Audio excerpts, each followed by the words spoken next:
I ache for the touch of your lips, dear, but much more for the touch of your whips, dear. You can raise welts like nobody else as we dance to the masochism tango.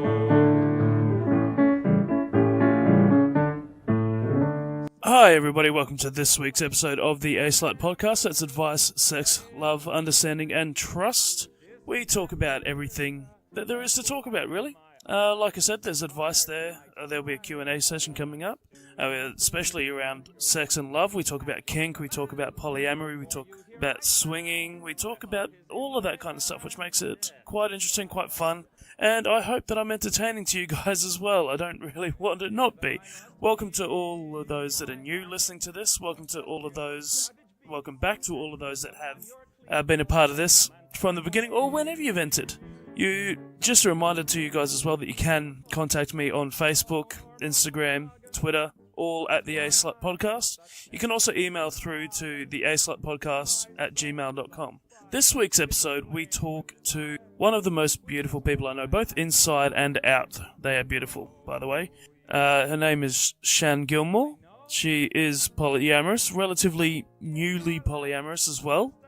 She's also kinky, which is a great chat, and our discussion sort of goes all over the place this week. It starts off with polyamory, but we keep going off on tangents all over the place, so it's a wee bit here and there and harem-scarum, but I think it was a really entertaining one. There's a lot of innuendo involved, which apparently we're the king and queen of, it would seem, along with a couple of puns and whatnot in there as well. But really, really good chat. Really, really great to sit down with Shan. We had been trying to do it for a fair while. It's finally come off, which I'm really, really stoked about. And yeah, I really hope that you guys enjoy it, that you have a lot of fun listening to this conversation, because I really enjoyed it as well.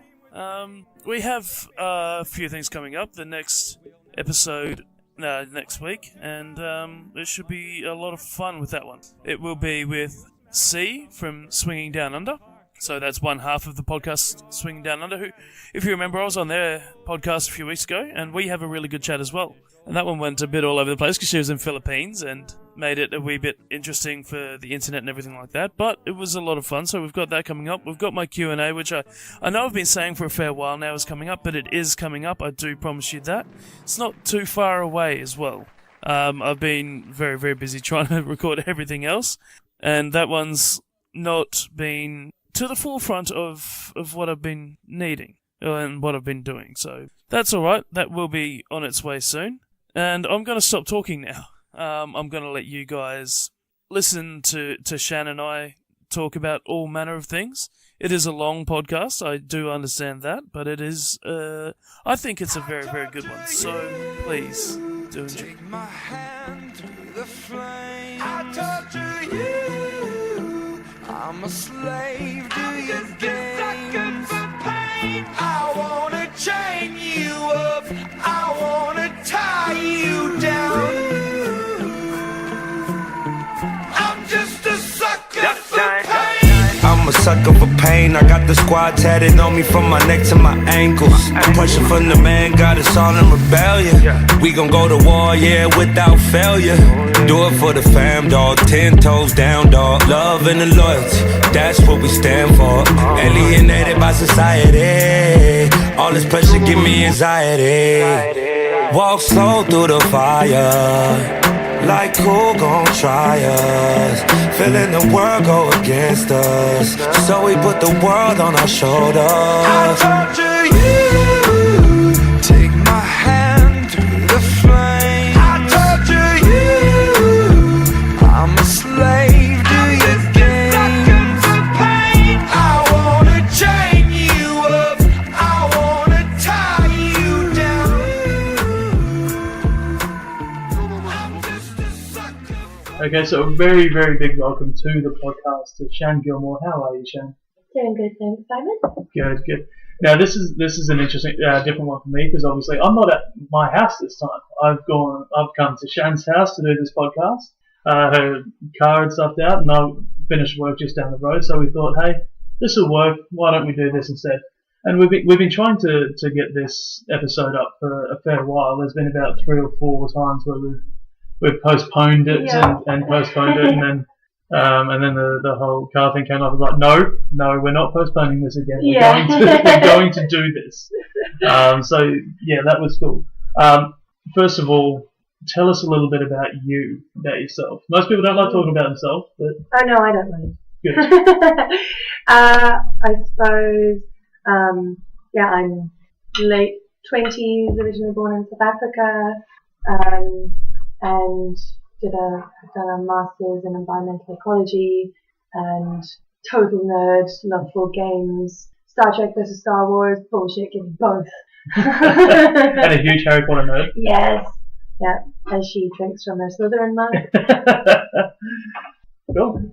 And you're polyamorous, right? I am polyamorous, yeah, So, very happily polyamorous.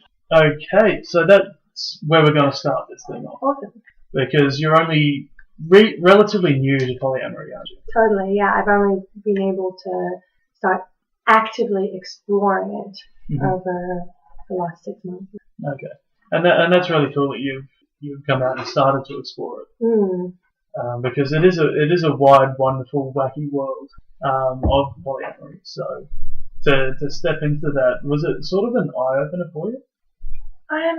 It's hard to say because it kind of feels like, particularly because I realized that I was polyamorous in, I think, 2015, 2014, I forget, and was in a serious monogamous relationship at the time. Right. So I was exposed to polyamory by Miss Becky.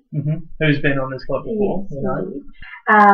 And so I already had a bit of a peek into the poly world through her and through her experiences and late night chats with far too much substances. And Was it too much though?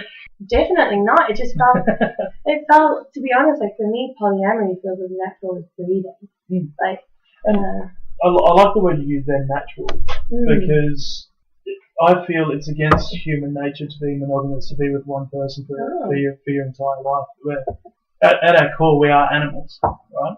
Yeah. And the way that the animal world works is you procreate, you breed, you procreate, and and quite often within nature's world, it's not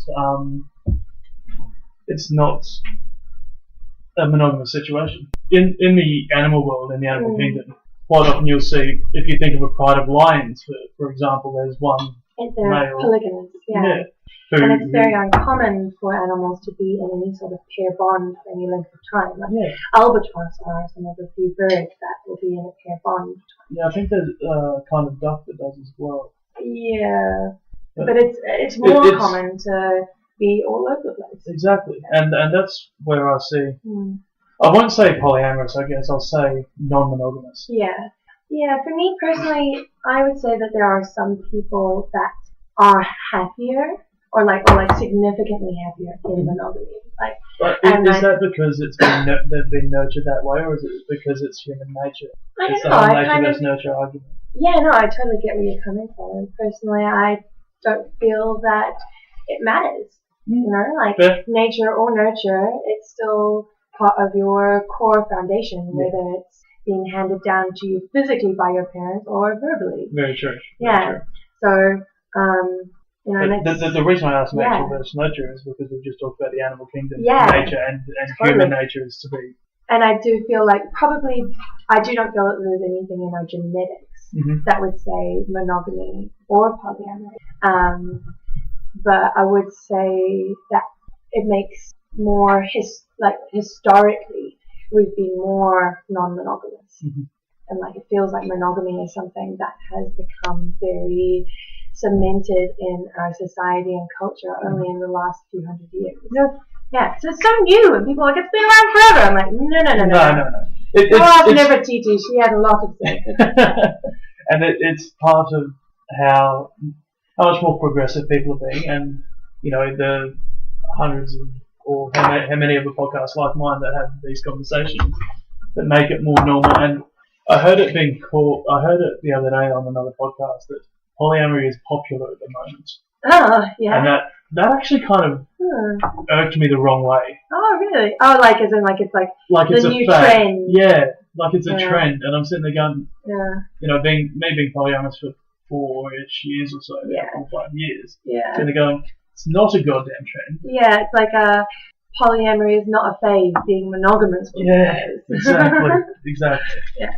So it was, that sort of threw me a little bit, and that got me a little bit upset. Oh. I politely sent them a message like, that makes it sound like a fad, are you sure? Yeah.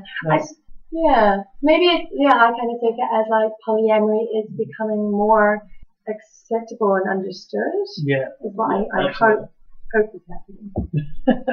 So you figured out you were poly a wee while back. You were in a monogamous relationship. You learned about poly through Becky, who obviously both very well and love very much. Yeah. The question that I have coming from that is around the transition. Mm-hmm. Because I know, and people listening obviously won't, polyamory was a source of contention in your life. Yeah. Monogamous relationship, right? It caused a huge amount of pain and distress for both of us. Unfortunately, he is very strongly monogamous, like serial monogamous, almost in my perception to an unhealthy, to the point where he didn't feel like I could love him because I was polyamorous, even if I was consensually or choosing to be in a monogamous relationship with him. No matter what I did, he felt that he felt like he didn't feel love from me, even I'd go to the ends of the earth for him. And he was like, well, and that'd be really difficult to hear on your side. Yeah. And this person that you've obviously got really, really deep feelings for, sit there and go, I don't think you love me. Yep.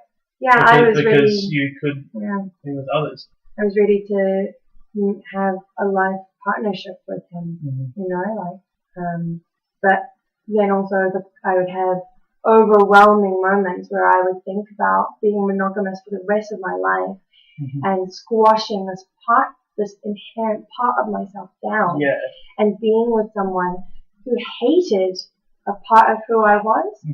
And it was incredibly distressing. The number of times I would just be in the shower and just have a good cry about it.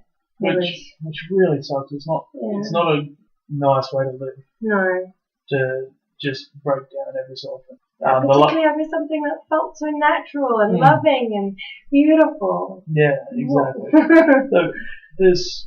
so that happened. You realised that you were polyamorous in 2008. Yeah. Was the relationship you were in then, was that the same one? Yes. Okay. Yeah. So I guess my question here, for lack of a better term, why did it take so long to go into full polyamory, to have the discussions around that? You get what I mean?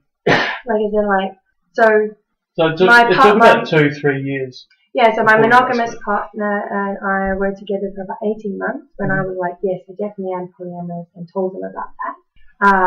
And then 2.5 years later, we finally ended. Yeah. So that's quite a long time. It is, yeah. So part of it was because I was doing my thesis at the time, and there wasn't any room in my life to explore that. And I thought that I could be polyamorous and live a monogamous. Right. I thought that I could make that work.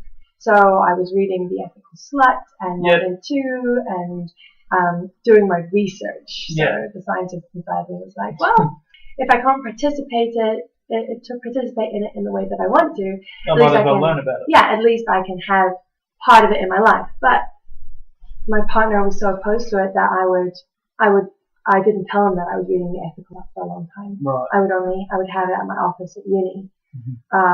If I had it at home, I would hide it from him. He knew I was reading it, but he wasn't even comfortable seeing the book. Wow.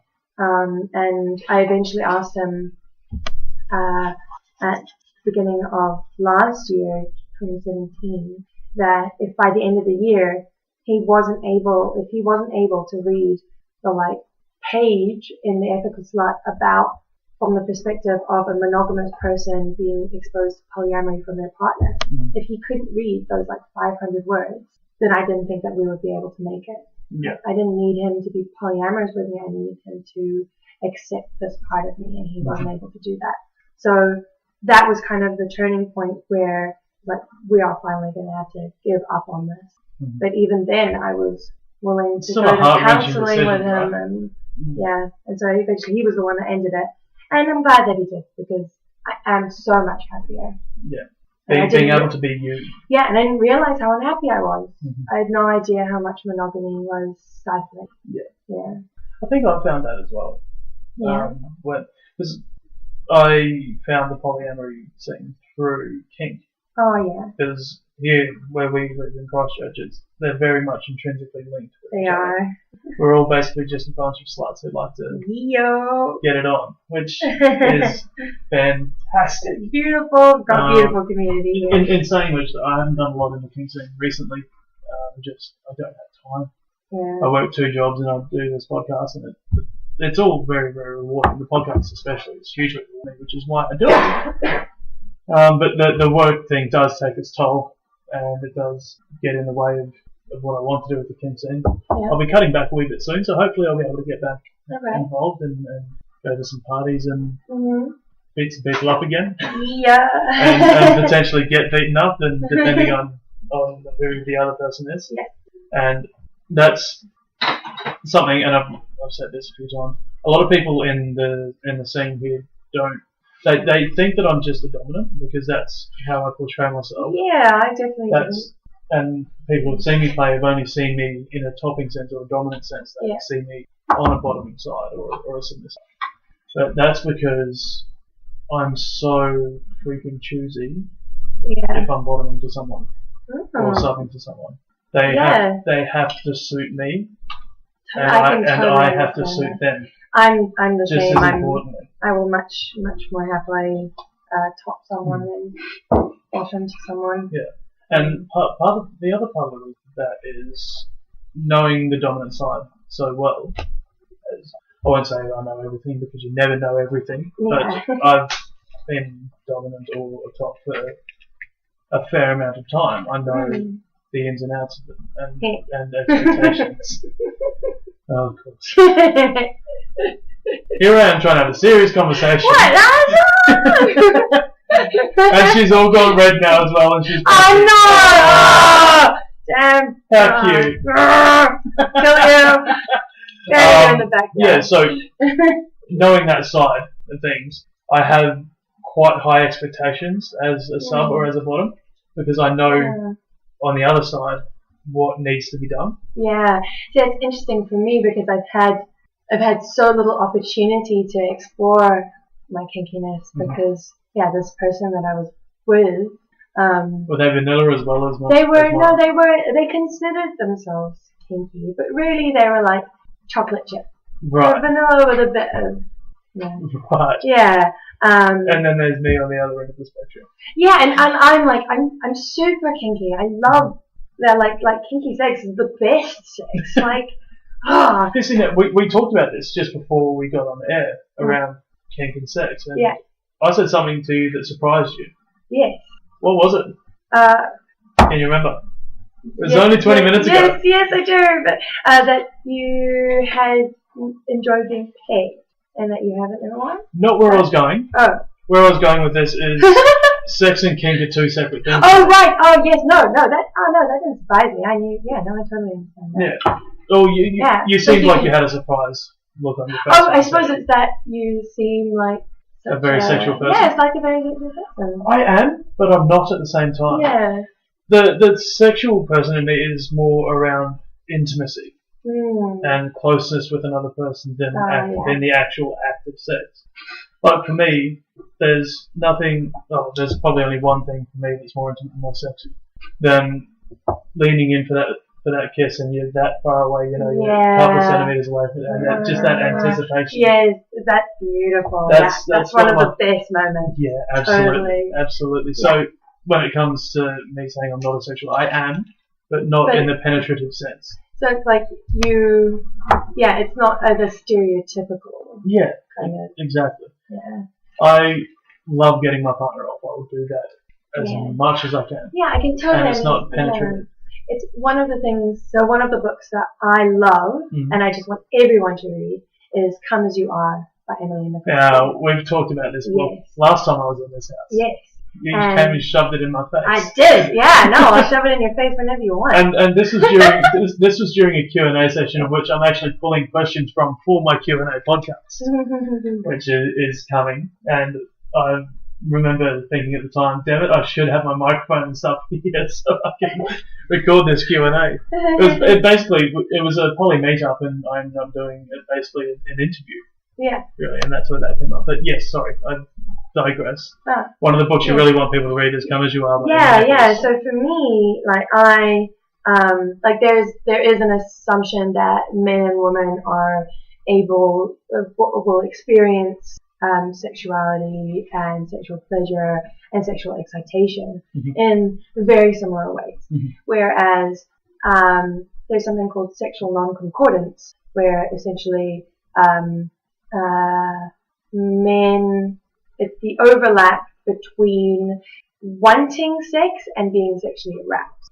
So most, 90% of the time, if a guy is hard, he wants to have sex. 10% of the time he isn't. So morning glory, most of you just like, what are you doing?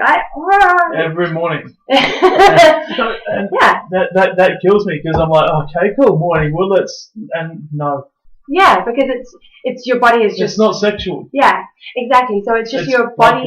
Yeah, and it's your body responding to a sexual indicator.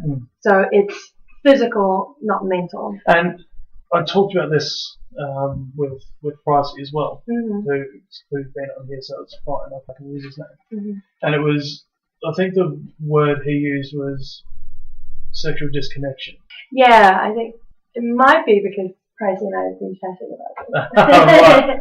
So, and we talk about that with women, that they're wet but they don't want sex. Yes, totally. And this was in a consent-based conversation. Yep.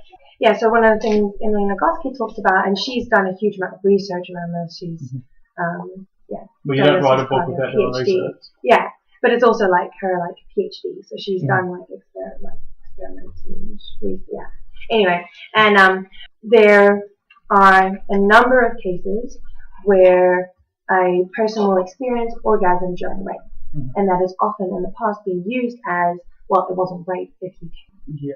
And that is complete bullshit. Really? Yeah. No, that is.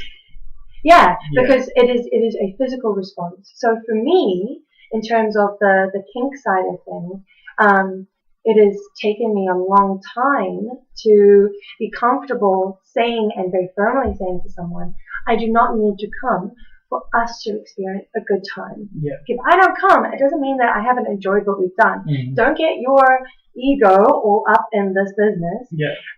It actually has nothing to do with you. So I will experience a release from someone else's release. Yeah.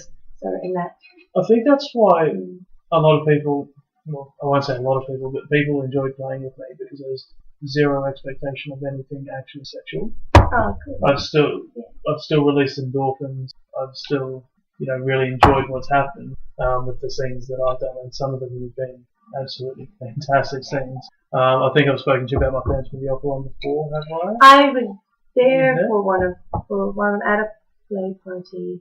Was it out of Christchurch, or was it out of Christchurch? Yeah, that was fantastic. That was one of my holy poop!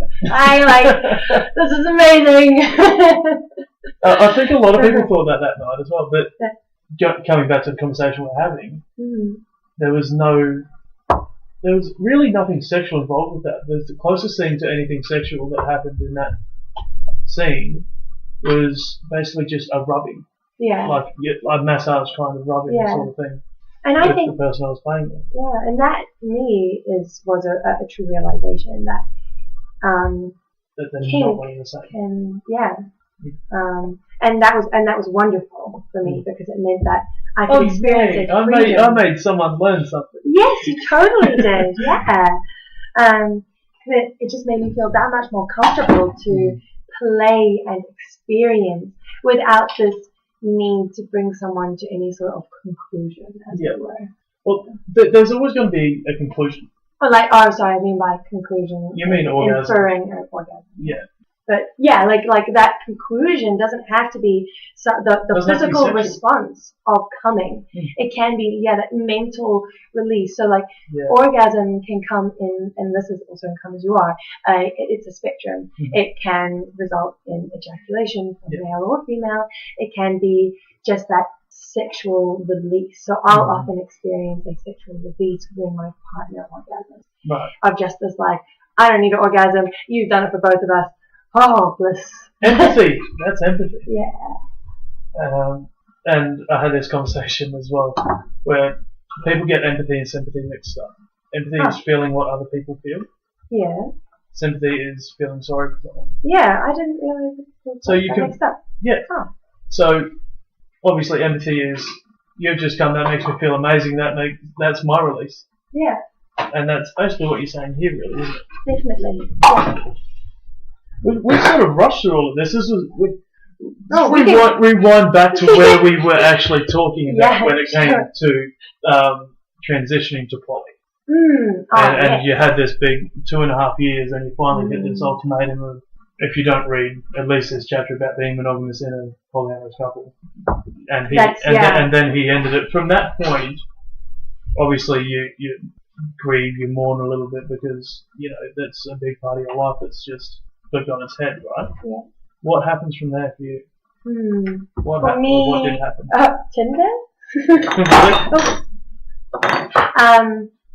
Yeah, I think from there I started to rebuild myself. Right. So one of the things that happens in monogamy for me, and I've experienced a difference between monogamy and polyamory in this sense, is that I no longer feel like I need to be everything that my partner desires, and that freedom that comes from that, to be wholly myself. So I focused on me. I started to rebuild who Shannon was, and what I wanted, and that I am the most important person in my life. Yeah, absolutely. I'll often, when I'm brushing my teeth, stand in front of the mirror and be like, high five to my best friend, and press my hand against the mirror. Awesome. and self-love and learning to love yourself is such a massive thing, because everybody goes through phases where they don't. You're never going to always love yourself. I've recently, for the last sort of month and a half-ish, even since, you saw me with the midwinter Christmas thing, and we had a quick sort of things are shit moment. And that's been me for the last sort of month, 2 months now. Yeah. But underneath it all, I do like myself. Yeah. I do still love myself, but my brain's telling me at the moment I don't. If you get what I mean? Like there are... So there's the subconscious part of it that's just sort of niggling at you, almost like anxiety does. It sits there and goes, you stuffed up with that today because that's... It's a little judge sitting on your shoulder. Yeah, that's a good one. So Emily Nagoski. Dear oh dear, you're obsessed. I am. But it's not a bad thing, because I've been trying to find this book that you're talking about, Come As You Are. I haven't found it yet. Oh, it's in the library, and I plan to buy my own copy, so that then I can loan it out. I'll only buy my own copy. I'm real. Well, then I shall send you the link to where to buy it from. And then you're going to steal it from me. No. Sorry, borrow it from me. But no, that's definitely on my fence for that. So yeah, you were rebuilding yourself. Yes. Tinder was a thing. So were you becoming something of a slut? Well, that was the aim. This is the year of the slut. Okay. But actually, just before that, sorry to interrupt. I just want to say that slut is not a derogatory term. Oh yeah. Slut's a fucking great term. Yes. Yeah. I am most definitely a slut in many different forms, and people like to get it on. Yeah. It's as simple as that. It's also part of human nature to go out and fuck. Yeah. So when somebody calls somebody a slut, they go, yeah, they are. That's awesome. Yeah. And I get this weird look back going, what? Yeah, my sluthood is me celebrating myself. Yeah, It's me owning my body and saying, if I let you in, hell yeah, you should be fucking grateful. Let you in. Yeah. So, yes, Tinder, slutty face. Yeah, so I started off, made a Tinder account with my cousin and one of my flatmates. Mm-hmm. And I was sitting there helping me do it. I think I know your cousin too. Yeah, you do. Yes, you do indeed. And it was incredibly overwhelming. Mm. And I actually ended up having a panic attack in response to it. I'm genuinely not surprised. I really not, because I know how guys can be when it comes to Tinder. Yeah, well, I just immediately got news, and I was just like, oh, what? And part of that is because you are an incredibly attractive woman as well, and which means that just multiplies the amount of that sort of stuff that you get. But it was also hilarious because I got someone say, I want to bend you over and spank you like a naughty avocado. And I was like, you should never spank avocados! No! What? You see, as a person who is really not an avocado fan, I'm fine with it. I love okay. I don't know if we can be friends anymore, Simon. I love avocados. But I did have, sorry, just on the Tinder point, I had a fantastic moment recently because I have not as yet been on a Tinder date. Mm-hmm. And I'll explain. Yeah. Okay. And I'll explain why in a moment, because it does have quite to do with my sexuality. Right. But I was sitting with some mates, and I was trying to find who are the youngest people on Tinder. You know, like, who are these people? So I set the age range to, like, the lowest it could possibly be. It should have been, like, 18 to 20 or something. Yes, something like that. I was just, like, going through all of these, no offense, but children. You know, go on a date, charge your mum babysitting money. There was this one guy who had a puppy in the photo, and I'd had a couple of mulled wines by this point, and had friends and around me, and if someone's like, nah, you definitely wouldn't do that, I'd be like, fuck yeah, I will. Just because you don't think I can, I'll do it. So I messaged this one guy who had a puppy in his photo, just like, all caps, is that your puppy?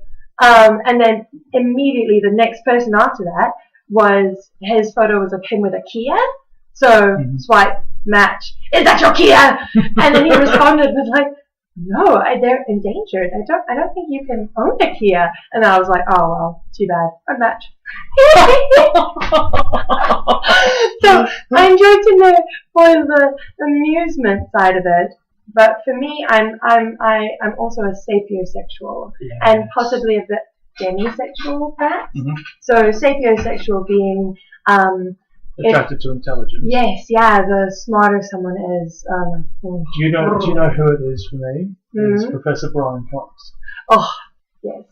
Oh, for me, David Attenborough. Yeah. A very good friend of mine who used to be my lecturer as well. When you say very good friend, oh, not right.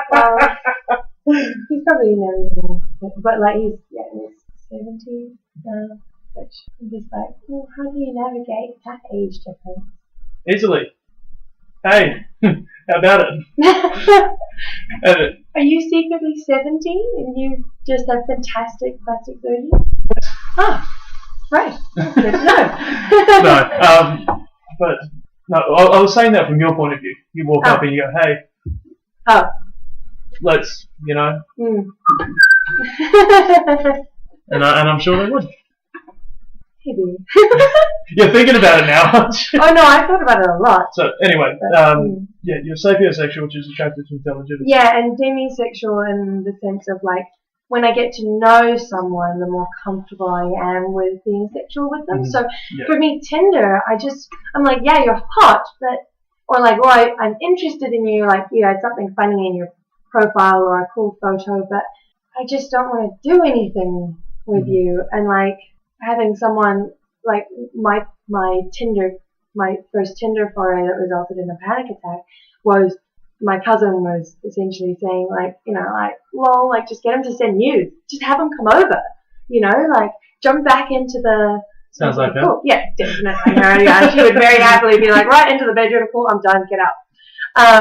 which I totally respect about her. That's fantastic. I wish that I could do that. But for me, I was like, I don't know this person. I need to, and the thought of them turning up on my doorstep, and what if, and like, I'm probably not going to come with them. Are they going to be okay with that? So many people that I've been with, and this kind of leads into some of the abuse that I've experienced in the past, have not been okay with that. And it's grown a lot of unhealthy, toxic weeds in my garden of sexuality that I've had to very consciously prune and weed. Here's my question around that, though, is these guys that didn't make you come, were they asking what you liked? Did they find out about what it was that got you off on and what? No. See, that's a huge thing for me. Yeah. I'm always I'm that weird guy when I'm first sleeping with, especially when I'm first sleeping with, or even a few times after that. Still, I'm asking questions. Yeah. Like in the middle of doing things. Wow, in the middle of doing things, because if you're both not going to enjoy it, what's the fucking point in doing it? Am I right? Yeah, totally. But there's this expectation that, particularly, I've come across it particularly with men. Yes. Particularly with men. That there is this expectation that my dick is inside you. Why are you not coming? And maybe because you're not using it right, pal. Or also that, like, well, maybe the problem is that your dick is inside me, and you're like, I need you to be doing you have multiple, many body parts that can give me pleasure. How about we have a bit of variety? Get that tongue down there, boy. Yeah, and that was one of the things for me in my previous relationship, was that he did not enjoy oral. And for me, I've had, there's so much negativity in the media about women's sexuality, inclusive of that, do you enjoy fish tacos? They're smelly, and if they're hairy, it's not good. Or depending on how you shave and what does it look like. And in porn, we've got this assumption of what a vulva looks like. Vulva being the vagina is the internal passage, and the vulva are the beautiful lips and labia and vaginas and vulvas. Yes. So you're bi then, or pan? I am pansexual. More pan than Peter and twice as magical. That's fantastic. Yeah, I'm also gender non-binary. Okay. Gender queer, gender fluid. Yeah, but you go by she. Yeah, I don't really care what my pronouns. Call me she, call me he, call me they. When people mistake me for a man, I'm just like, yes, hello. That was my mistake. Where were we before we started on that? I'm completely lost where we were. About coming. Yes. And so guys that you come across. Yeah. And for me, and for many women, and in general, orgasm is something that happens more in the brain than it does in the genitalia. Absolutely. And for me, I definitely need to be mentally stimulated. I can come with a blank mind, but it is much more of a challenge. Yeah. So basically what you're saying is somebody needs to do some algebra on your tummy while they're doing you for you to come. You can't see it, listeners, but I have an evil smile on my face. And probably half the reason you asked me about that quilt on the wall during our Q&A as well. Yeah, well, it's like my good friends are nerdy, and I was disappointed in myself that I didn't get all of it. I got 2/3. You did, but most people don't. Most people are like, I'm not most people, though. You're not most people, no. I'm not most people, so that was horrendously frustrating. What I'll add on to that is, when I was a little bit younger, I was quite strange in that I wanted my partner to come more than anything else, which can put undue pressure on. Yeah. And so my rule to myself, and I've spoken about this before, is that a girl would come before my dick went inside. Ah, okay. I never told the girl that, and I think that's an important distinction. That's definitely an important distinction. There's too much pressure. Exactly. But the reason I did that is because I wanted to ensure that they were enjoying themselves. Mm-hmm. That that I was doing something right. Because there's nothing I hate more than a selfish lover. Yeah. Whether I'm sleeping with them, whether it's somebody else, who cares? Mm-hmm. Selfish lovers is just not a good time for anybody. Mm-hmm. Well, except for them, I guess. Yeah. So that was my thought process behind that, and sort of just going through that, going, okay, and now I'll go. Yeah. Now I'll go inside. I'll put my dick in, or whatever. Yeah. But this was kind of only when I started talking to girls while I was sleeping with them, while we were going through these actions, and learning what they liked and how to get them off. Yeah, and it's encouraging that conversation, because I feel like also when you ask someone what do you want and do you like this, you're far more likely to get enthusiastic. Yes. Enthusiastic consent. Yes. And the key word on that is enthusiastic. Yes. Holy shit. Oh, you can do it if you want. No. That is not consent. Yeah, and that was one of the things for me with this guy, is that like I was working so hard on loving my pussy. Like I've had so much negativity in my life around it, and so much objectification. I had to work so hard to feel good about it and feel secure and feel safe and not feel self-conscious. That when he didn't want to go down on me, or if he'd do it just because I wanted him to, that was just such a turn off for me. I was like, no, well, why are we doing this? He should sit there and want to please you and do whatever. Yeah, or just be like, like, I don't, like, like really having to dig it out of him of like, why don't you want to do this? Yeah. In the end, one of the things is that, his knees got sore. I'm just like, are you fucking kidding me? Do you know I can very easily get like a neck strain from giving you a blowjob, like, and I'll still fucking enjoy it, but I will ask you for a massage afterwards. like oral sex is one of the best things ever. Love it. Great. The massage thing's funny because I know how much you love them. I know. Orgasm, massage, take one or the other. I don't know. So, what you're telling me lends to you being more of, you gain orgasm more from clitoral stimulation and penetration. Yeah, definitely. And that's quite common as well for women, I think. Most women will. And very few women will come from. And that's the problem with most guys. Part of that is they don't realise that girls are like that. Yeah, they don't understand. Particularly because, in porn, porn has created a lot of false paradigms, and it's really unfortunate because, like, in saying that though, I love porn. It depends on what porn. But I understand what's happening. Yeah, right. I don't sit there and go, "This is real." Yeah. Oh, yeah. It's not a act.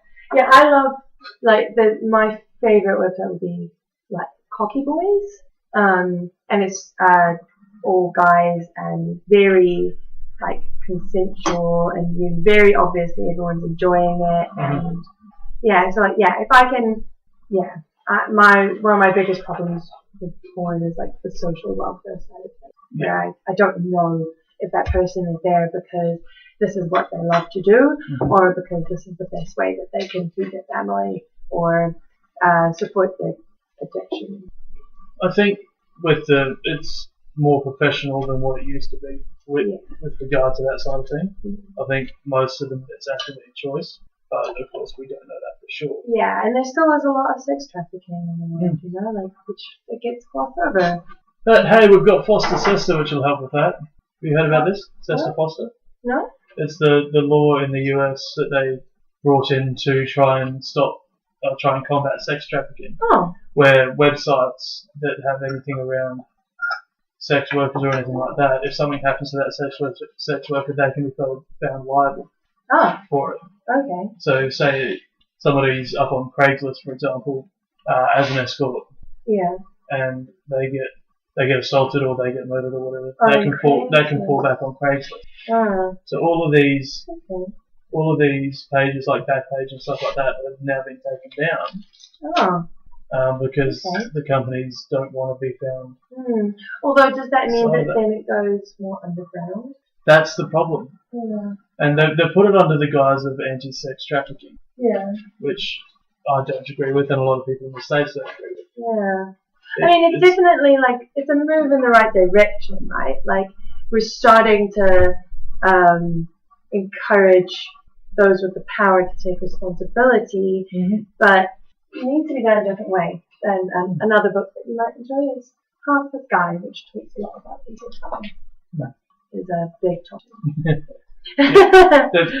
The issue that I have with it is that sex work is a legitimate job. And a legitimate career. Yeah. And this can actually take away from a lot of girls getting new clientele or whatever. And guys, and in between. Yes. I've actually seen an in-between before when I was in New York. Oh, fantastic. Gorgeous. Oh. Sorry. Spilling curry all over yourself? Spilling cocaine? What? No, curry. What? What? What? It's not going to that. Yeah. I'm an ex-addict. I didn't know if you know that. Sorry? An ex-addict? Yeah. Oh, really? Okay. Well done. Good job. Yeah, so there's something new for you. So yeah, it can actually take away the livelihood of some of these girls, which is what concerns me with it. And I don't think they put it under the guise of sex trafficking, but I don't think it's doing stuff like that really affects it so much. It's so hard to know what some of the intentions behind these things are, because there's so much negativity around sex and sex work, that it can be like, well, we don't want this anyway, and people shouldn't be having sex before marriage, so I don't know. I mean. It just so happens that the government in place is rather right-wing in America. Yeah. Rather right-wing. That's one way to put it, I suppose. Oh, I thought you were a fan of Trump. Oh, yeah, big fan of him going to Mars, yeah. Going to Mars? But there's water on Mars now, haven't you heard? He'll be able to survive. Would he without his Twitter followers? No, he's a poor misled man who, as to quote the movie Hook, he's a very bad man and he needs a good mommy. I remember there was this thing when he was running for office, going around, that I found hilarious actually. Yeah. It was, what if Trump just has a humiliation kink and he's just doing it because his mistress tells him? Oh my gosh! Oh, that's amazing. Oh. It almost seems that way though, with him, because some of the things he says, you just think that you can't actually think that, can you? Oh, yeah. So Melania Trump is actually really on the DL. The one in charge. Yeah. Oh, brilliant. Okay. So we should get back on we've digressed considerably again. We won't get back onto the topic of your ex. I think we've gone through that as much as we need to now. Sure, yeah. So let's talk about you and your life. So you've got your master's in environmental ecology, was it? Yeah. So obviously you're very passionate about the environment, and you're an activist when it comes. I am. In ways. I remember not too long ago you were trying to tell us to get in on the carbon. Yes, the Zero Carbon Act. Yes. Which I did. I put in my 2 cents. Thank you, much appreciated. Well, I'm a card-carrying Greens member, so I can't really call myself a Greens member if I don't put in. So have your like that. have your I've say worked for the Greens Party Party as well. Have you? Oh, really? In Yep. what? Policy. Oh, cool. Helping write policy. Awesome. I'm going to have to talk to you about policy. I have a political science, 2/3 of political science. Cool. So I was doing that while I was there. I actually almost had an internship with I cannot remember his name for the life of me now. Gareth? No, not the one. He used to be in Christchurch. It starts with G though. I can't think of the name. Oh. Never mind. Anyway. That's okay. I almost had an internship in Wellington. Cool. With them, which was interesting. But didn't work out. Well, I couldn't do it unpaid. Yeah. Was the problem. I couldn't take 6 weeks of not earning any money. I didn't have the savings to cover that. Yeah. Was basically for that. We're slowly but surely getting better at treating our our interns and volunteers in the environmental movement. This sage totally looks like weed. Does it? A little bit, like it was all like clumped up. I've now shaken it out. I was going to say, it doesn't look like it now. No, it doesn't look like it now. But it was all clumped up. I was like, is this really sage? No, it is. So okay. that'll be really confusing for those listening. Yes. Oh. This whole time, Shannon's been sitting here putting herbs and spices into jars, just to keep her hands busy, which is kind of common when you're doing something like a podcast where you're sitting still, keeping busy with something. Like my hands generally fly all over the place while I'm talking. I'm a big fidgeter as well, so that's how that's happened. Yeah. How we got on stage. Yeah. So when it comes to environmental activism, what do you get involved in? How do you get involved? What's your story around that? Yeah, so I have volunteered for my entire adult life and into my teens. Like I started off setting up an environmental club at Burnside High, and have been involved in a vast variety of organisations from 350.org to I'm currently most involved with Generation Zero. I've worked for Greenpeace. That's my passion. Just as much as you can. Yeah, right? Like if I could, and hopefully I will soon, job prospects, depending. If I could work full time as an activist, and be able to pay the bills. I was going to say, and survive. And survive. That's exactly what I would do. One of my role models are people like David Attenborough, Russell Norman, Bunny. Was it Russell? It was Russell. Oh, whoa! You almost got an intro with Russell. Yeah. That's amazing. I was thinking Russell, but I was like, I don't know where G came from. But there we go. Anyway, sorry. Light bulb moment. In fact, Becky and I were recently chained to a digger down in the Mackenzie Basin. Yep. I followed that quite a lot. Yeah. There's a gigantic dairy farm. It's basically a super farm, really. It would be the largest, if it goes ahead, will be the largest dairy farm in New Zealand. With like 15,000 cows on it.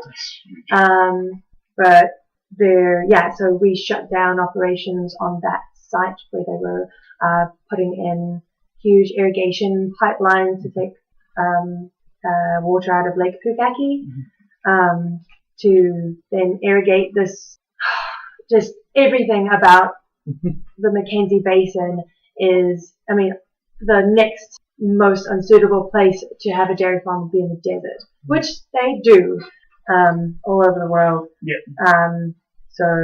My passion is to do my best to do my part in halting runaway climate change, to participate in kaitiakitanga, but also on social justice side of things, environmental justice, climate justice.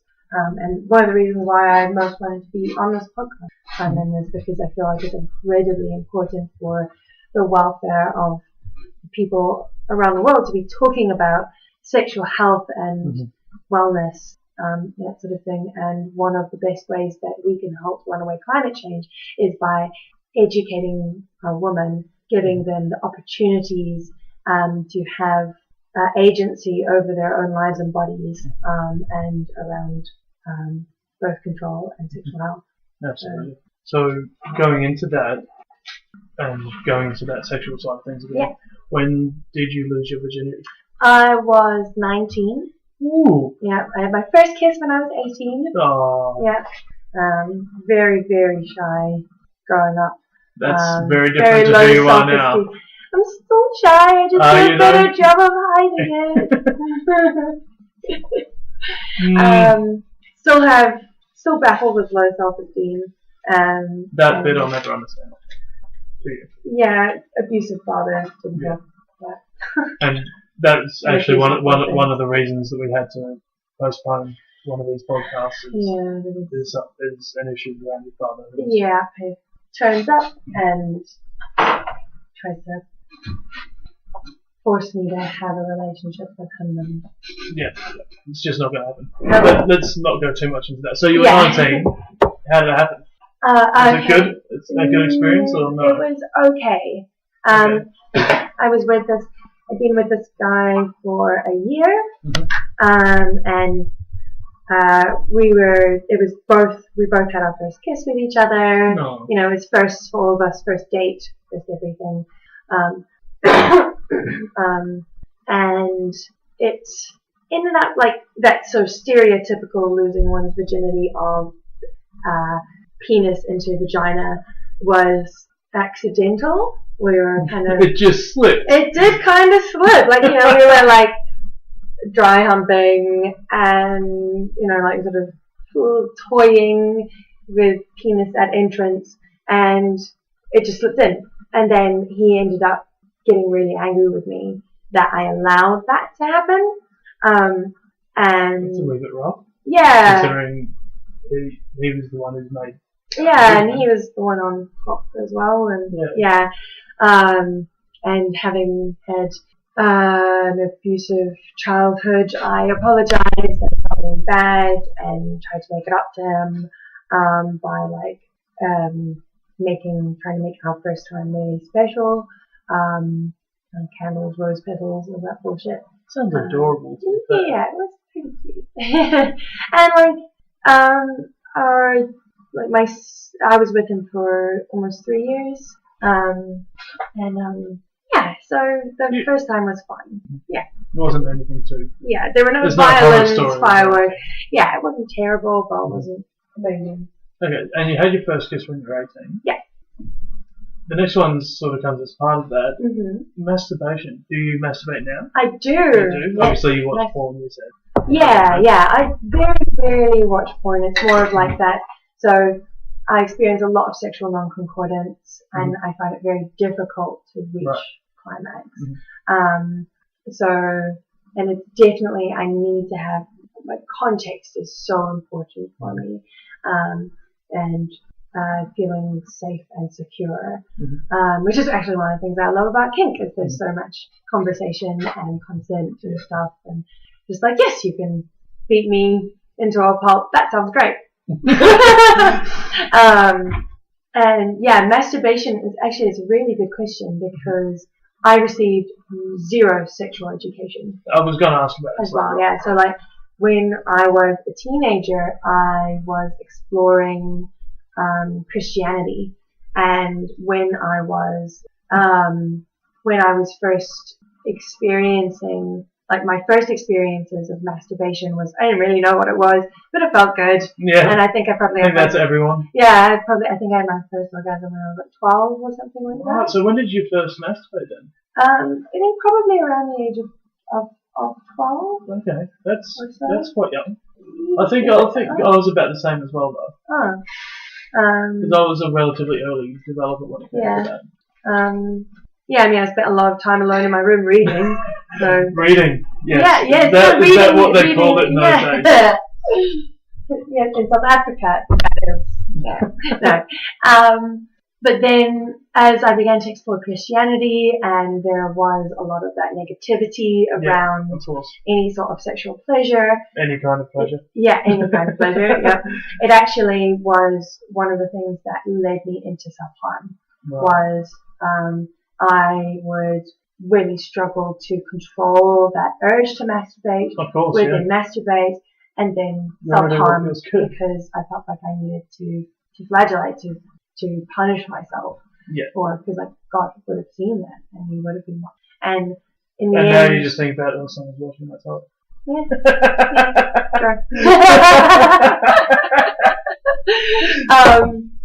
Yeah, and you know, when I think back on it, I'm like, how did that happen? I don't know quite how that God got introduced into my life. Because now, if I were to go back into something like Christianity, be like, man, this God is amazing. Like, he gave me, you know, like, if I were to think about it in that sense, like, there is a God out there for so many people who would be like, you know, I gave you this pleasure so that you could experience it. You know, like, it wasn't Christianity, it was the social paradigm that I had been indoctrinated into. Yeah, but then now, yes, masturbation, wonderful and amazing, but sometimes it just takes me too fucking long and I can't be bothered. That's why you get on the phone, call up one of your boys and go, hey, you wanna come around or what? Or girls? Yeah, no. I'm just thinking about like, you wanna come around? It's just like, get over here. Okay. Yeah. Yeah. So this is gonna Hmm? this is gonna lead into what we're going into. Yes. Because I don't know your kink self all that well. You came into the kink scene after I sort of stopped going. Hadn't been, right, that makes sense. like properly. Yeah. So I don't know too much about your kinky side of things. Pass away. Are you dominant, submissive, switch? So I'm definitely a switch. Okay. Hey, same. Yeah. Switch for low. I don't know. Anyway. But I haven't had an awful lot of opportunity to explore that part of myself. Hey, Shan. How you doing? Yeah, sure. Yeah, we'll talk about that later. Actually, for this, I do need to ask: have you actually seen my video of toys? Yes, I have. Okay, I was good. just like, what? That's unfair. Oh my god, he's so beautiful. Yeah. No, because that's a question I do ask purely because so people know a wee bit more about what I sort of do. I don't just want this to be a one-way conversation. So yeah, definitely. the fact that you've seen it, you sort of know what I'm. Yeah, and I love so. how open you are about I'm this, and like probably one of the most open people when it comes to this. And it's fantastic because I'm a bit of a Hermione in that, like, I want to do things right. Mm-hmm. And for me, like, with being dominant, I want to do it right. Mm-hmm. So I do my research and... Have you got a mentor? I don't. Okay. That might help. Yeah. And now you're staring at me quite intently. I can help. Yes, I'm more than happy to help. Please. Yeah, absolutely. Yeah. Because, like... But the one thing that I won't do, and it's because of the Hermione thing that you've said here, even though you hate Gryffindors. Well, Hermione shouldn't be a Gryffindor. She should be a Ravenclaw. Anyway. But she loves the glory still. And that's the thing that you don't like about Gryffindors. Yeah. That's why I don't do rope. Oh. It's because I have this little Hermione complex. I have the unfortunate thing of being a perfectionist and impatient. Oh, yeah, no, rope is not. Exactly. I've got some people that I do rope with and play around with. Yeah, I for safety reasons, I won't. Okay, cool. And I think knowing that about myself is probably a good thing, and people should be learning that sort of thing about themselves before throwing themselves into everything that kink has to offer. Because I did try it. Yeah. And I found myself getting frustrated and then not doing it correctly. Oh, yeah. Then is it doing anything for you, and is it doing anything for I love looking at rope. I love looking at bondage. I love the positions that you can put people into when it comes to rope and all that sort of thing. It's beautiful. It really is a beautiful sight. And it's just I just can't do it. Yeah, it's not for you. And I wouldn't mind bottoming it. I've had no issues bottoming it. Oh. I can't bottom it. Practice a TK on you something. Yeah. Cool. I need to do more yoga though to become at least somewhat flexible. I'm the least flexible person on the planet. This is where I want to like show off my face. My physio hates me so much. Oh really? I swear it. Because it's every week. Cause my physio is my football team's physio. Yeah. So every training session I'm like, so I did this. Stretch! I did this. Stretch! But this happened. Stretch! Yeah. Yeah, I've got almost like a compulsion around stretching in that, like, I do a lot of yoga and I love yoga. It's something that I'm really wanting to get into. Well, but I will. The only concern that I have is my lack of time. Yeah, so like, the time that I have is like it will be Saturdays and Fridays. Well, there is a fantastic woman on YouTube, Yoga with Adrian, and there are 10-minute videos. See, no. Here's the thing with me, I need someone to force me to go. Like, I'd rather go with someone to go and do something. Instead of doing it. So we can hold each other accountable for doing things and that sort of thing. Alright, Or have someone come to me and go, alright, let's go.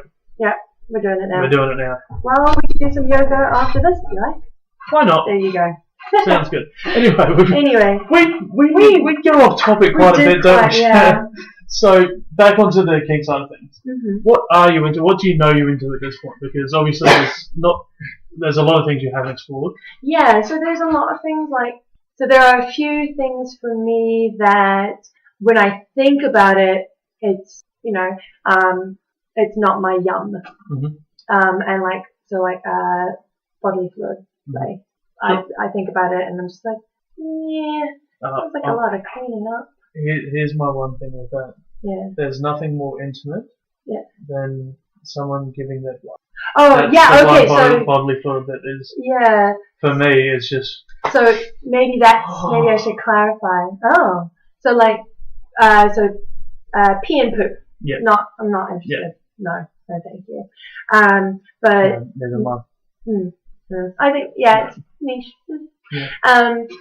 But yeah, blood I can definitely see. Like I would love to explore needle play. Mm-hmm. Yeah. Okay. I still have a whole bunch of needles at home. So. Yeah. So there's not a lot that when I think about it I don't like, but there's also very few things I had tried. But like other things. So what have you tried? So I've tried rope, candle, like wax play. Yeah, wax is just so nice. This is great. Fire massage. Fire massage. Fire massage. Oh. So you get your kerosene on a fire twirl. Yeah. You run it up the back probably by hand. Oh, that sounds nice. Because I you get love the warmth of the fire, and then you've got the human touch coming just behind it. Oh, that sounds lovely. And that just wipes off anything excess as well. Yeah, because I do fire spinning and that sort of thing. Yeah, I knew that, and that's why. Yeah, that's what I and I love fire trailing as well. Will very happily stick my hand into some kerosene and then light myself on fire and they're like, hey. I used to do that as a kid with deodorant. Oh, I've never done deodorant. So I'd spray a whole bunch of deodorant on my hand and then start trying to throw it at people. Obviously, it's not going anywhere because it's not burning your hand; it's burning the chemicals on your hand. Yeah. Okay, so yep. So you said. Yeah, what else? My memory is not. Yeah, I'm also not. But what else have you done? Well, played a little bit with consensual non-consent, bondage with sensory play, so removing senses, and then really highlighting the others. Here's my favourite thing to do with that is a blindfold for the eyes, but then also noise cancelling. Yes, I love that. Yeah. Because usually if you've got your eyes closed, your ears perk up and you can hear sort of what's going to happen. Exactly. If you get rid of both, no idea. Yep. And then from then it's just little touches. With that, I like doing that and then going with my violet wand. Yeah, see, I don't really understand what a violet wand is. Okay. I'm going to have to show you at some point. Yeah, because it's basically just a wand, obviously. Yeah. That has a little electrode that comes out the end of it. And if you hover it just above the skin, it sends a little electric spark. Cool! Between the electrode and that. Like they used to be able to get those orbs that are really popular. Yeah, like the plasma ball. Yeah. Yeah, it's kind of like that. But it's not done by touch. If you touch, then you won't feel anything. It's got to sit just above the skin. And you move that along. Cool. One of my favourite things to do is I've got steel balls as well. Yeah, I saw those in your video. Yeah, so they were actually made by Becky's other partner, Mark. Oh, did Mark make them? Yeah, he made them specifically for my hand. Oh my god, I'm going to have to talk to Mark. So, I like, because the way that you can do it, you can have the current travelling through your entire body as well. So, if I hold on to the end of that, along the electrode part, the current's going through my body. And then I can release it onto you with my other hand. And do it that way. So you've got that physical touch thing. That physical touch thing while you've got so many wonderful things to explore. Exactly. And electro is my thing. Yeah? I fucking love electro. Becky will tell you, Pricey will tell you, Mark will tell you, because I've played with all three of them when it comes to electro. Only little things. Yeah. But yeah. If they've got a question around it, it's generally me that they come to. I'm not the biggest expert in New Zealand. I'm not the biggest in Christchurch, but I still know a fair bit. But it's one of your particular. And it's one of those things where people come and say, "I'm not sure about this." I'm not sure about the electro. It sounds fucking terrifying. And I just like, well, actually, It can be, because you can go all the way up to like using cattle prods and things like that. Which are far better to be used on humans than cattle, as far as I'm concerned. Yep. It's a lot more. It's a lot more fun for me. And then going from there. So again, I've taken away from what you were saying around what you've done. Oh right. Oh yeah. Let's segue back. Yeah, it's hard to kind of think about like what I've done, because I feel like I've dabbled in a few things but haven't like fully explored many. Impact? Yeah, impact. Both topping and bottoming? Or? Yep. And like strap-ons and all sorts of other toys like vibrators. This is a big thing for me, and you brought it up before, and we talked about it beforehand with the strap-on thing. Yeah. Pegging has got to be one of For me, like I recently came across the term. So there is something called gender dysphoria, right? Mm-hmm. Where you look at your body and you're like, whose body is this? Mm-hmm. And then there's something called gender euphoria. Mm-hmm. And the first time I put on, because I only bought a strap on like a few months ago, because I was like with a very straight partner, and I've mostly been with very straight guys, like super fucking. How could you get more white male straight? What? Didn't know you guys existed. So the first time I put on a strap on, it was just it was euphoric. This feeling of empowerment. Yeah, like this is right. And it was just one of the best feelings. Yeah. So, my next question is, what's on the bucket list? OMG, the bucket list is very long. I want to try everything. Have you got it all written down or what? Not really. I kind of like, I went through, on FitLife, I went through the what I'm into, giving, receiving, everything about it, sort of thing. Yeah. And there's just like this, all sorts of things I want to try. Like, my top thing on my bucket list is to experience subspace and to give someone the space. The interesting about that is that's not physical. Yeah, which most people sit there and they talk about kink, and it's all about the physical side of it. For me, and I keep coming back to me, and I'm sorry. No. This is a conversation. But this is a learning thing as well for me. Mind fucking and that side of things is one of my favourite things. And basically manipulating someone's mind consensually, like they know it's happening, and doing it in the right way is it's so fucking hot to me. And the girl that I played with at that Phantom of the Opera, seeing that you saw, I had her to a point where I'd show her two fingers, like I'm showing you now, and she was on the edge. Wow. That's amazing. Yeah. See, that is fantastic. Like, that's, it's very holistic. But, the interesting part of this is 2 fingers was, okay, getting close to orgasm. A whole hand was, okay, this is going to be an impact scene. Oh, yeah. And that put her into the mindset of going into subspace. Oh, wow. Because I could just show that, and you could see physically she'd just fall back into herself. Oh, it's beautiful. I would love to get that to someone. And she was in subspace heavily that night, because that was a very, very heavy scene. Yeah, it was. It was amazing. It was a really heavy scene. It was, if it had gone any further, it would have been over a limit. Yeah, it did. It was very, very close to a limit. It was probably over what she'd done before. It was definitely more than what she'd done before.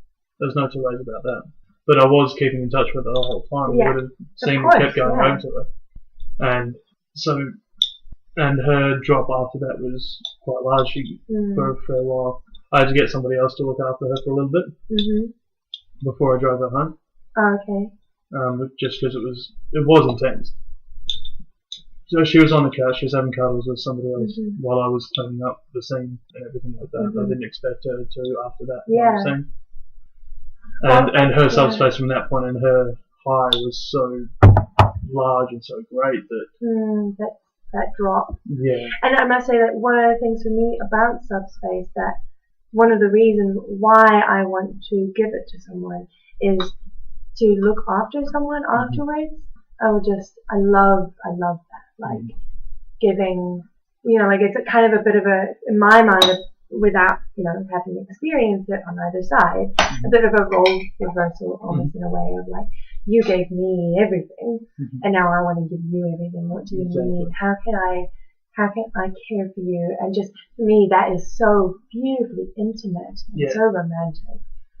And so being submissive and giving your everything to the dominant that you're with, or the top that you're with,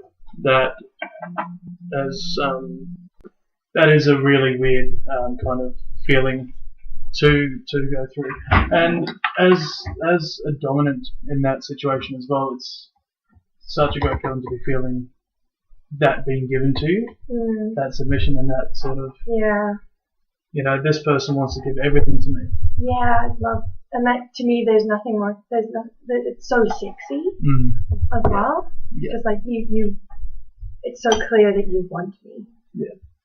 So, how did you find yourself getting into kink? A lot of it was sort of by slowly but surely realizing that I enjoyed pain. So the masochist in me reared its head first. And raise your eyebrows at me, sir. Take me down the garden path of dalliance.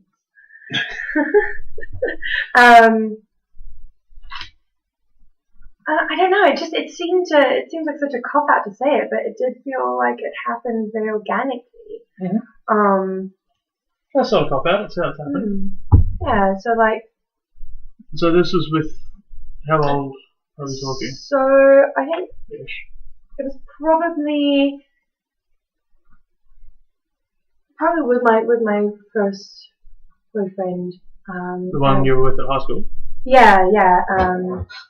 So I would have been probably about 19 or 20. And so not long after we started having sex, really. Yeah, so probably about a year into starting to have sex and getting bitten. And like really enjoying that. It's something animalistic about it. Yeah, and enjoying seeing like those marks the next day as well. I know all about seeing marks. Yeah. And and I think probably again the person who was like, well, that's kinky, like this is a community of people that you probably get into quite well, Becky. Yeah. She has encouraged many a sexual awakening. I was going to say, definitely not a surprise that you two are friends. Yeah. In any way, shape, or form. You're both. She's my sister from another mister. Yeah, you're both very, very similar, and that's but different in your own ways as well, of course. And yeah, I find both of you amazing anyway. So that's that. Have you gone through any negative things through your kink journey yet? I think the biggest things have been like not being accepted. Right. So like one of the people that I was with for a while, I tried to explore impacts, play with them sort of thing, or I wanted him to give me that thrill of pain. And the most accessible way to do that with him was spanking. And so I asked him to do that for me, and he just didn't get it, and he was very like, I don't understand why you enjoy this. There's an interesting thing about this. I was on Tinder a while ago, and had a Tinder date with this girl, and it was fine. Went back up. I say date, I went to her house. So the proviso of sex was already there. It was very heavily implied in our messages and whatnot. And I was like, okay, cool, let's do this thing. And she didn't even like a light spanking. Like nothing. Yeah. And I was full blown kink at this stage. Yeah. And I sat there, and I was genuinely my thought to myself was, what do I do? Yeah. I don't know how to do vanilla sex anymore. Yeah. Because Same, I like go straight into like biting people, and they're like, whoa, and I'm like, oh, sorry. Oops. Yeah, so being bitten is. Yeah. It's that something around that animalistic sort of just. Not uncouth, but untamed. Yeah. Sort of thing about it. I enjoy being predatory and like feeling that kind of like prey. Oh no, what terrible thing is going to happen to me? Oh, gracious.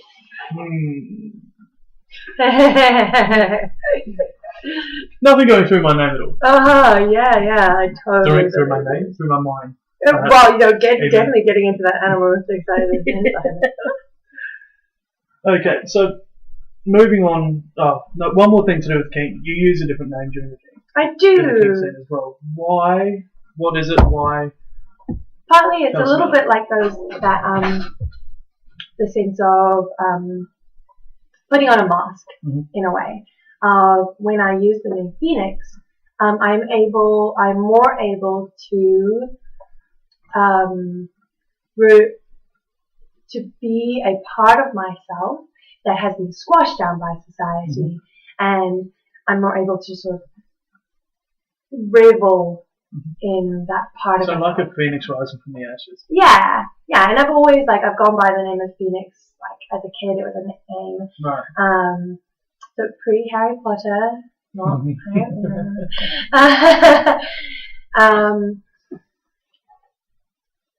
yeah, and I also enjoy it. I enjoy, you don't get to know my real name, unless I want you to. So I've been chatting with a subby guy on FetLife, and we keep trying to meet up, but it just hasn't happened yet.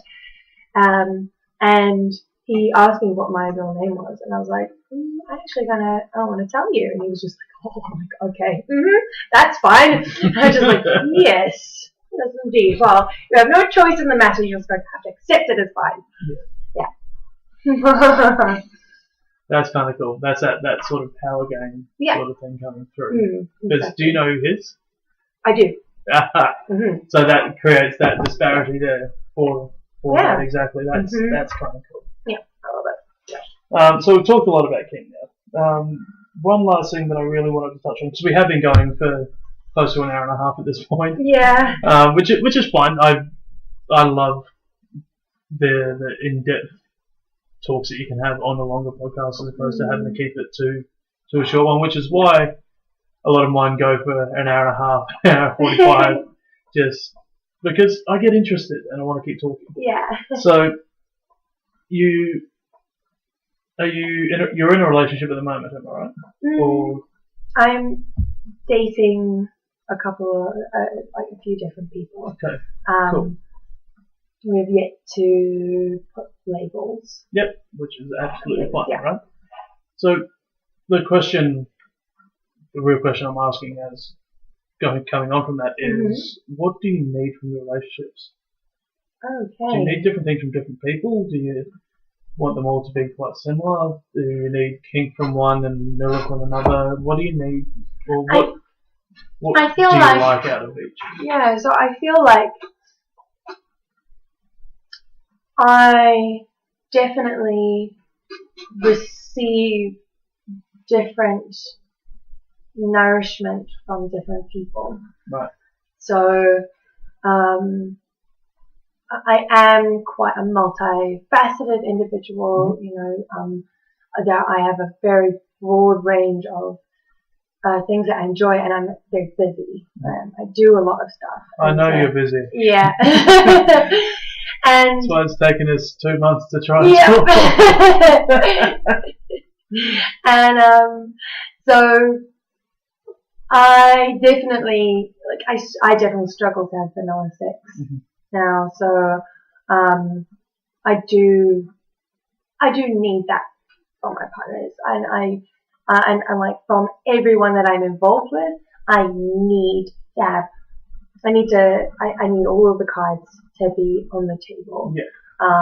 Communication is so important for me. If I don't know where I stand, I'm not comfortable. Nope, I'll step back. So then this means I need to spill out my secrets, doesn't it? oh yeah, that's what you're trying to do here, isn't it? No, ulterior motive at all. So I need to be mentally stimulated. Partners, and a sense of fun and whimsy is definitely really important, and people can provide that to me in so many different ways. Like, it could literally be like, oh, let's go down to the park and do cartwheels. Yes, are my favourite things to do. Well, let's go out to the park and find dogs to say hello to. See, I don't need to do that. I have a dog. Yeah, I haven't met your dog. You need to meet your dog. Haven't you? I haven't. Yeah, see, if your car hadn't broken down, you would have today. I would have. Just to make it feel even worse about the car situation. Yeah, what's an example of one of the things you need from people you're with? And this has come through quite a lot recently after breaking up with my most recent ex. Yeah. Is that I crave intimacy, and I was looking at the 5 love languages and seeing what applied to me more so than others. So what, and it's that touch and quality time are the two main ones for me. Yeah.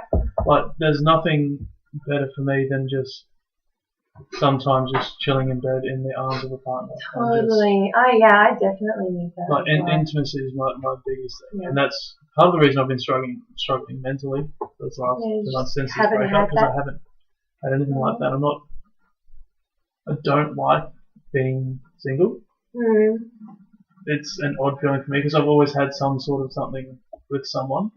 I don't have really anything at the moment. Yeah, my mono, like particularly for mono friends of mine, and like for example, one of my flatmates, he and his girlfriend have been in long distance for most of this year, and I have been very like, you are a great ape and you need cuddles, so come here and get some cuddles. And then there's me, who will basically tap you to get cuddles. Yeah. It's because I give great cuddles. You do give great cuddles. It's because I'm a wee bit chubby. Yeah. It's like a giant cuddly teddy bear mixed with a heat pump. Because I'm always really warm. Yeah. I don't get cold. I very rarely get cold. Oh man, I'm cold all the time. So this is why I'm usually popular in winter. Oh yeah. As soon as it gets to summer, it's no, get away. So that intimacy, like if you don't have that in a relationship, it's going to be really hard to make it work. Yeah. Even with the polyamory side of things, like. Well, I would need the intimacy from a primary partner. Okay, yeah. If you want to put primaries and secondaries and those sort of labels on them. The person that I'm spending the most time with, I would need to have it from that. It's the most important one for me. Definitely. If I didn't have it from others, that's fine. I can deal with that because I'm still got somewhere to get it from. Yeah. But life without it is difficult for me. Yeah, I totally get that. Yeah, I think it was one of the reasons why I started like my Tinder looking thing, is in part because I wanted to get self-validation and self-esteem boosts, and people like me. Of course they do. Yeah. Have you looked in a mirror? Have you seen what you look like? Have you seen who you are as a person? Oh, but no, it doesn't necessarily mean it's logical. No, that's true. Very, very true. Yeah. And I'm also very tall, and guys don't like that for the most part. Go into a club, which is kind of interesting because you've got the whole they'll look at models. Yeah, I know. I don't understand. Who are like 6'2", and you're like, okay. But see, the height thing in kink is a big thing for me as well. Oh. If I'm shorter, then you want to be more subby. Yeah. Yeah, and I definitely, I think that's fantastic, and it's one of the things that's been very validating for me in the kink scene. It's just, there is this celebration of a part of me that is not celebrated elsewhere. I'll go to partner dance classes like Ciroc, and people will actively avoid dancing with me because I somehow deem masculine with my whatever. Yeah. Take your misogyny elsewhere. For me, because I'm a relatively short adult male. Yeah. 5'10", maybe 5'11" at a stretch. Oh, I think It's average. It's about average. It gives me the ability a wee bit more to have both sides, the more dominant side and the more submissive side. Whereas I am like almost 6'1", so taller than most people I meet. Yeah. In saying that though, I could quite easily dominate a woman taller than me. Okay, well, that's good. I've done it before. I enjoyed it. Oh, now look who's doing the eyebrows, huh? Now look who's doing it. Should I like go home and come back with my toys, or what? I feel as though I should have brought them at this rate. Cheeky. You know I'm cheeky. I know. Doesn't mean I can't call you out on it. Yeah, very true. But yeah, so the main thing was I look at myself a lot and what I need out of things and what I don't get out of things, and it's all like, for example, jealousy and polyamory. I look at what jealousy is and break it down from there internally and why I'm feeling that way. Yeah. Because jealousy is not an emotion. I'll say that so many times. Jealousy is not an emotion. It's a cloud. No, it's a cloud. Like a brainstorm that has all of these offshoots that make it up. Right? Okay. So you've got jealousy, but you've got hatred as part of it. So if you think of a brainstorm, right? Yeah. You've got the word jealousy in the middle. You'll have hatred, you'll have anger, you'll have sadness, you'll have fear of missing out, you'll have FOMO, you'll have all of these different things which all make up this storm that is jealousy. And that's the way that I view it. If you can look at jealousy and you sit there and go, why am I jealous? What am I feeling that's making me jealous? I think of it and as you can break it up into all of these little things, and then you can work on those little things. Yeah, I think of it as like a neon sign of like, there is something here you need to pay attention to. Yeah, exactly. And most people go, I can't do it because I get jealous. And that's the end of it. I came across something the other day that I love. I wish I remember where it came from. But they were saying that why is it that it is okay in a relationship to be jealous, but it's not okay to be jealous at work, with your friends, in your sports team, in your family. You can't, like, you're jealous of your brother? Get over it. You're jealous of the shooter in your netball team? Get over it. You're jealous that your lover is hanging out with a male friend? Oh, yeah, no, I can totally understand that. What? Riddle me this, though. Jealousy. Yeah. In that instance where your partner's off somewhere else with a friend or whatever, is it actually jealousy? Or is it... Yeah, but that's when is it protectiveness? Yeah, so... Because jealousy is wanting something you don't have. Somebody else has got something you don't have. I think it's more protectiveness of your... I think that in particular is getting more into a philosophical side of things that will take us off on like another track. Yeah, and we'll be here for another 2 hours. I'm going to bring you back, Simon. We're going to be here for another 2 hours talking about that if we did. But yeah, like I said, we've been talking for over an hour and a half now. Yeah. Which is great, but absolutely fantastic. Probably about time to wrap it up. At this point, thank you so much for coming on and speaking to me. I'm glad we finally did. Me too. Get around to it. Great. Yeah. We've had some great discussions during this, which have been really important. I've learned a lot about you. You've learned a lot about me, I think. I hope. Yeah. And again, thank you very much. Yeah, thank you for putting the effort into making it. I've been enjoying them. Awesome. Yeah. I'm the girl you're thinking about, the one thing you can live without. Yeah, I'm the girl you've been waiting for. I have you down on your knees, I love you begging for more. You probably thought I wouldn't get this far. You thought I'd end up in the back of a car. You probably thought that I'd never escape. I'd be around in a cage and be enslaved to this place. You don't know how hard I fought to survive, waking up alone when I was left to die.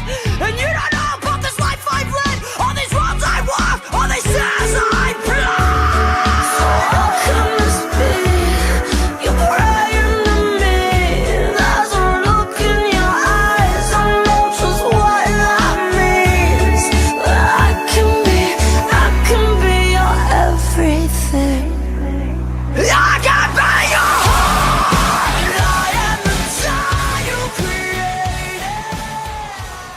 Okay, so that concludes today's episode of the A-Slut podcast. Thank you very much for listening in and listening to what Shan had to say and what I had to say in our discussion, and obviously the music that came as part of it as well.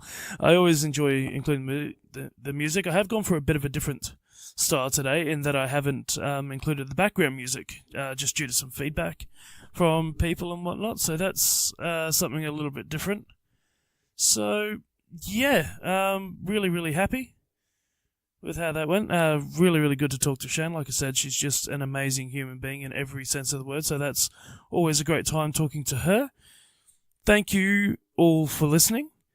And like I said, you can talk to us on the socials, on Facebook, Instagram, Twitter, at the A-Slut Podcast, or email us at theaslutpodcast@gmail.com.